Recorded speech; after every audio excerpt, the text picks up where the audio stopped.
భూమి మీదకి వచ్చిన వారందరూ ఎవరి పిల్లలు? దేవుని పిల్లలే. న్యాయంగా ఈ దేవుని పిల్లలందరూ కూడా ఎప్పుడు మనం ఏ మాటలు మాట్లాడుకోవాలి?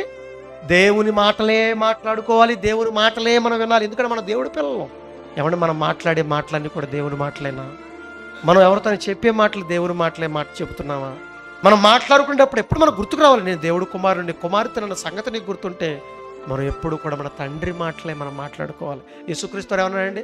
నా తండ్రి నాకేం చెప్పాడు, నా తండ్రి నాకేమి నేర్పాడు, తండ్రిని నేను ఏం చెప్పమన్నాడు నా తండ్రి, ఆ మాటలే మీకు చెబుతున్నాను తప్ప, ఆ మాటలే నేను మాట్లాడుతున్నాను తప్ప, ఆ మాటలే నేను ధ్యానిస్తున్నాను తప్ప వేరొక మాట నా జీవితంలో ఉందా అని ఆనాడు ఎలుగెత్తి చెబితే మాటలను బట్టి మనకేం అర్థమైంది చెప్పండి?